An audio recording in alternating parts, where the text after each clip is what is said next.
저는 청년 시절 제가 해결하지 못하였던 몇 가지 고민거리들이 있었습니다. 어떻게 하면 우리 공동체가 조금 더 예수님다운 공동체가 될 수 있을까? 어떻게 하면 내가 속한 공동체가 예수님다운 공동체가 될 수 있을까에 대한 질문이 늘 저에게 있고는 하였습니다. 이 질문은 곧 저에게 화살이 날아오기도 하였는데, 그렇게 하기 위해서는 나는 어떻게 하여야 하는가? 나는 어떻게 하여야지 내가 속한 공동체가 조금 더 예수님을 잘 믿는, 예수님 따르는 그런 공동체가 될 수 있을까에 대한 질문이 저 스스로에게 있고는 하였습니다. 그래서 저는 생각했던 것이 그런 것들이었습니다. 내가 조금 더 낮아짐의 모습을 선택하면 내가 속한 공동체가 조금 더 예수님다운 공동체가 되지는 않을까? 내가 말씀과 기도와 찬양을 조금 더 이렇게 열심히 하여서 주님 앞으로 내가 한 걸음 더 가까이 간다면 내가 속한 공동체가 조금 더 예수님다운 공동체가 되지 않을까에 대한 생각을 하고 그렇게 실천에 옮겼던 경험이 있습니다. 그러나 제가 그렇게 실천에 옮기게 될 때면 수많은 청년들이 이제 저를 대할 때 그렇게 정말 예수님 있는 사람이다 이렇게 대하여 주면 좋겠지만 대부분의 청년들이 그렇게 대하지는 못하였던 것 같습니다. 그냥 조금 이렇게 흔히 말하는 만만한 친구, 만만하고 괜찮은 친구 정도로만 생각하였지 우리가 속하였던 공동체가 조금 더 발전하는 모습으로 나아가는 모습은 그렇게 많이 나타나지 않았던 것으로 저는 기억하고 있습니다. 그저 그때 저의 생각으로는 그렇습니다. 내가 나를 낮아지고 내가 나를 포기하는 것, 그렇게 내가 낮아짐의 모습을 선택한다고 해서 모든 이들이 나를 정말 이제 예수님 믿는 사람으로 생각하지는 않겠구나, 예수님 믿는 사람으로 나아간다고 생각하지는 않겠구나라는 생각을 하기도 했었습니다. 그때 저는 몇 가지의 고민거리가 있었지만 저 스스로 그런 생각을 했었습니다. 과연 내가 나의 낮아짐을 모습을 택하는 이 모습이 과연 내가 뭘 한다고 해서 이렇게 되는 것인가? 우리 공동체가 괜찮아지는 것인가? 내가 뭔가 노력한다고 해서 우리 공동체가 더 괜찮은 방향으로 나아가고 있는 것인가에 대한 생각을 하게 되었습니다. 수많은 이제 성도님들께서는 이제 직장을 다니실 터입니다. 세상을 살아가다 보면 우리는 어느샌가 나라는 존재를 잊어버리며 살아가게 됩니다. 회사 공동체에 속하게 된다면 회사 공동체 내에서도 그렇게 될 것입니다. 회사의 방향성과 혹은 선배들이 원하는 방향성을 제시하다 보면 내가 원했던 주장, 내가 원했던 소신, 내가 원했던 의견들은 전혀 중요하지 않고 공동체나 혹은 그 직장 내에서 하고자 하는 방향성으로 나의 기준을 맞추어가며 살아가야 하는 것이 우리의 모습이기도 합니다. 그러다 보면 어느샌가 우리는 내가 누구인가? 내가 어떤 존재인가? 하나님을 따르는 것이 어떤 것일까에 대한 질문을 조금씩은 잊어버리게 되는 것 같습니다. 저희 집에는 이제 아기가 한 명 있습니다. 2달 된 아기가 한 명 있는데 이 아기를 키우다 보면 또 그런 생각을 하게 됩니다. 내가 뭘 좋아했는지를 조금씩 잊어버리게 되는 것 같습니다. 내가 이 아기가 무엇을 좋아하고 이 아이가 어떻게 나아갈지에 대한 생각을 하다 보면 내가 무엇을 좋아했는지 그리고 내가 어떻게 나아가고자 했는지의 방향성보다는 이 아이를 어떻게 키울 것인지, 이 아이를 어떻게 바르게 양육할 것인지에 대한 생각을 하다 보면 어느샌가 나라는 존재를 잊어버리게 되는 것 같습니다. 혹여 직장이나 아기를 키우시는 분들이 아니라 집안에서 집안일을 하시는 분들도 마찬가지이신 것 같습니다. 내가 무엇을 좋아했고 내가 어떤 음식을 좋아했고에 대한 생각을 하기보다는 내 남편이 어떤 음식을 좋아했는지 혹은 내 집안에 있는 내 자녀들이 무슨 음식을 좋아했는지를 생각하다 보면 어느샌가 내가 무엇을 좋아했는지, 내가 어떤 음식을 좋아했는지, 내가 어떤 존재인지를 조금씩 잊어버리며 살아가는 것이 우리네 모습인 것 같기도 합니다. 어쩌면 이 질문은 이와 같습니다. 내가 누구인가? 즉 정체성에 대한 문제입니다. 내가 누구인 것인가? 그리고 나는 무엇을 좋아했는지, 그리고 내가 어떻게 나아가고자 했는지. 어쩌면 세상을 살아가다 보면 누구나 가지게 되는 질문이기도 하지만 누구나 잊어버리며 살아가게 되는 질문이기도 하는 것 같습니다.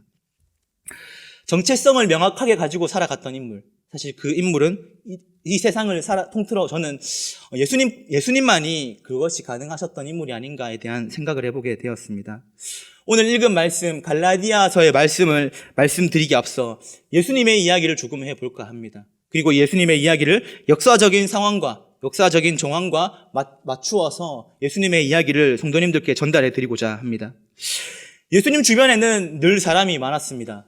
먹고 사는 것이 힘들었던 그 시대에 오병이어 기적을 행하셨습니다. 수많은 사람들이 예수님의 능력과 권위를 보며 따라다녔습니다.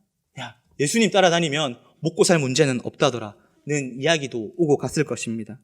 의학 기술이 그리 많이 발전되지 않았던 그 시대에 예수님을 따라다니고 예수님을 만나고 예수님께서 만져주시면 어떤 병에 걸렸든지 마음의 병이건 육신의 병이건 낫게 된다더라 라는 이야기가 오고 갔을 것입니다. 수많은 사람들이 예수님을 따라다니기 시작하였을 것입니다. 그 대표적인 인물들이 12명의 제자들일 것입니다. 수많은 사람들이 예수님을 따라다니며 때로 누군가는 예수님을 우리의 왕으로 만들어야 한다, 예수님을 우리의 왕으로 올려야 한다는 이야기가 오고 갔을 것입니다. 그러나 그 모습을 그리 달갑게 여기지 않았던 존재들이 있었습니다. 그들은 유대 지도자들이었습니다. 유대 지도자들은 혹여 예수님께서 왕이 되시면 예수님을 따랐던 존재들이 그 밑에 자리를 차지할까 싶어 예수님을 어떻게 죽일까 고민하게 되었습니다. 그리고 예수님께서는 로마 권위에 저항하는 자들에게 처해지는 십자가형을 처형받게 되었습니다. 즉 예수님께서는 반란군에게 처해지는 처벌인 십자가형을 처형받게 되었습니다. 예수님께서 원하셨다면 분명 그 상황을 회피하실 수도 있으셨을 것입니다. 예수님께서 원하셨다면 반란을 일으키실 수도 있으셨을 것입니다. 예수님께서 원하셨다면 천군 천사들을 동원하여서 그들을 심판하는 일도 가능하셨을 것입니다. 그러나 예수님께서 선택하셨던 방법은 스스로 십자가를 지시는 방법이었습니다. 즉 평화의 방법이었던 것입니다. 평화의 왕으로, 평화의 주인으로, 그리고 이 세상의 주인으로, 이 세상의 통치자로 이 땅에 내려오셔서 평화의 왕으로 그는 십자가를 처하게 되었습니다. 수많은 사람들이 그 십자가를 보며 이렇게 이야기하였을 것입니다. 하나님의 아들이라면서, 하나님께서 선택한 자라면서, 메시아라면서 십자가 처형이라니 조롱하였을 것입니다. 어떻게 메시아가, 하나님의 아들이 십자가를 질 수 있겠는가? 라는 이야기도 오고 갔을 것입니다. 수많은 제자들은 예수님을 버리기 바빴습니다. 그리고 가룟 유다는 미리 알고 예수님을 팔았습니다. 예수님께서는 그렇게 죽으시고 부활하셨습니다. 그리고 성령으로 이 땅 가운데, 우리 가운데 내려오셔 함께 하고 계십니다. 그리고 제자들에게 찾아가 말씀하십니다. 내가 성령으로 너희와 함께 하고 있노라고 말입니다. 이런 예수님의 이야기를 바울은 생각했습니다. 그래, 예수님이 그런 분이시고 메시아인 것 나도 이제 인정하겠다. 예수님께서 정말 하나님의 아들이라는 거 나도 인정하겠다. 그리고 예수님께서 하셨던 그 사역, 그리고 예수님께서 걸어가셨던 그 길을 우리도 따라가자. 그리고 우리가 교회를 세우고 교회다운 교회의 모습을 만들어가자, 이렇게 말씀을 하셨습니다. 바울은 그리고 여러 교회를 세웠고 오늘 읽었던 갈라디아 교회에게도 편지를 썼습니다. 며칠 전이었던 것 같습니다. 양정 드림교회의 한 친구로부터 이제 연락을 받게 되었습니다. 목회자가 되기 위해서는 어떻게 하여야 하는지에 대한 연락을 받았습니다. 어떤 대학을 가야 하고 어떻게 이제 학점을 준비해야 되고 공부를 준비하여야 하는지에 대한 연락을 받게 되었습니다. 제가 그 친구에게 좋은 조언으로 내가 만약에 하나님의 말씀을 이제 잘 붙들고 하나님의 사명을 잘 감당할 수 있는 그 길을 선택하면 좋겠다라는 격려를 해 주었으면 좋았을 터인데 저는 그러지 못했던 것 같습니다. 그 친구에게 그렇게 질문하였습니다. 왜 목회자가 되고자 하는 거니? 이렇게 질문하였습니다. 왜 목회자가 되고자 하니? 이렇게 질문하였습니다. 그러자 그 친구가 이제 대답하기를 많은 목회자분들이 많은 성도님들을 웃으면서 반겨주시는 그 모습이 너무 좋아 보인다. 그리고 선포하시는 그 말씀을 들을 때 너무나도 기쁨을 느낀다. 참 하나님께서 어떤 분인지에 대한 고민도 하게 된다에 대한 대답을 하게 되었습니다. 그 이야기를 듣고 제가 그 친구에게 질문하였습니다. 굳이 이렇게 목회자의 길을 걷지 않아도 하나님을 전달할 수 있는 방법은 많고 하나님을 알릴 수 있는 방법은 많다라는 이야기를 해주었습니다. 그리고 목회자의 길이 참 쉽지 않다, 목회자로서 살아간다는 것이 참 쉽지 않다는 이야기를 해주었습니다. 그리고 네가 지금 좋은 모습만 보고 목회자의 길을 걸어간다고 생각하는데 사실 목회자의 길이라는 것이 좋은 모습만 보고 갈 수 있는 길이 아니라 정말 주님 붙들고 나아가는 길이다라는 이야기를 해주었습니다. 그러자 그 친구가 저에게 그런 대답을 하였습니다. 전도사님, 이제 세상에 살아가는 사람들도 쉽지 않아요. 세상에 살아가는 사람들도 만만치 않게 치열하고 만만치 않게 고뇌하면서 살아가요. 라는 대답을 해주었습니다. 저는 그 친구의 말이 맞다고 생각하였습니다. 세상에서 살아가는 것 치열하고 세상에서 하게 되는 고뇌들 너무나도 치열합니다. 저는 목회자로서 제가 가지고 있었던 고뇌와 제가 목회자로서 가지고 있었던 문제들에 대해서는 여러 가지 깊이는 아니더라도 조금은 이렇게 많이 생각해 보았을지 모르겠지만 성도님들 한 사람 한 사람이 살아가는 그 삶의 고뇌, 성도님들 한 사람 한 사람이 나아가시는 그 삶의 무게, 그리고 성도님 한 사람 한 사람이 내가 누구인지에 대한 생각조차도 잃어버리는 그런 세상 가운데서 하나님을 믿으며 하나님을 전하며 살아간다는 것이 얼마나 힘들고 어려운 일일까에 대한 생각을 해보게 되었습니다. 오늘 읽은 갈라디아서에는 참 많은 논쟁에 대한 이야기거리가 있었습니다. 그도 그럴 것이 이 갈라디아 교회는 초대 교회였습니다. 규칙도 없었고 규율도 없었던 그런 교회였습니다. 그러한 교회 가운데 논쟁이 참 많이 일어나게 되었습니다. 그 중에 가장 대두가 되었던 것이 누가 그리스도인인가? 누가 그리스도인다운 공동체인 것인가? 어떤 공동체가 그리스도인다운 공동체인가에 대한 논쟁이 참 많이 있었습니다. 유대인이어야지만 그리스도인이 될 수 있다고 주장했던 사람들도 있었습니다.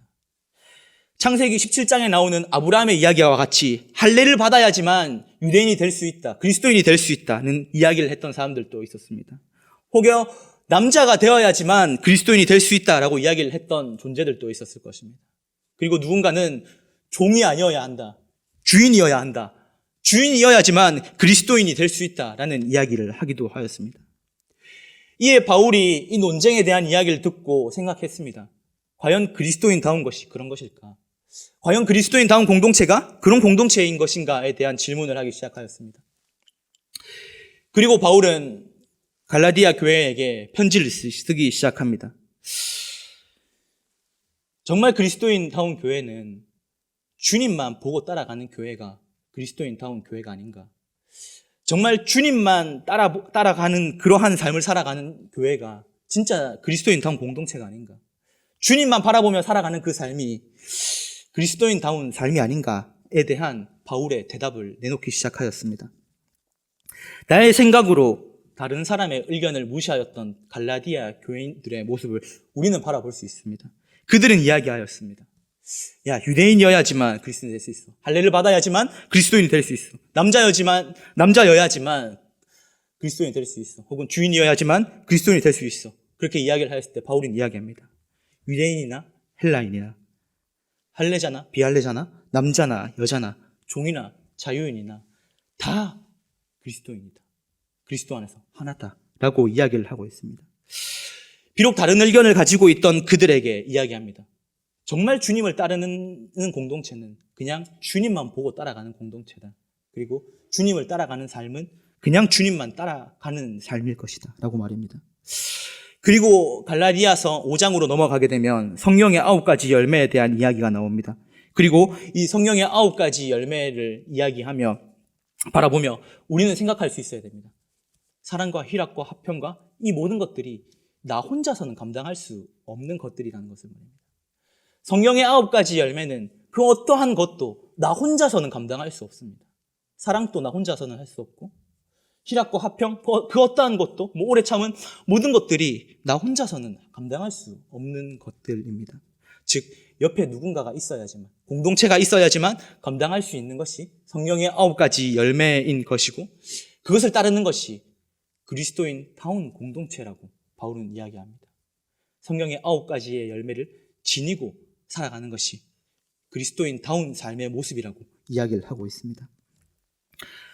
사랑하는 이제 성도 여러분, 그리스도인다운 삶은 어떤 삶입니까? 그리스도인다운 모습은 어떤 모습입니까? 그리스도인다운 공동체는 어떤 공동체입니까? 제가 무엇이라고 확답을 내릴 수는 없겠지만 오늘 읽은 이 바울은 이야기합니다.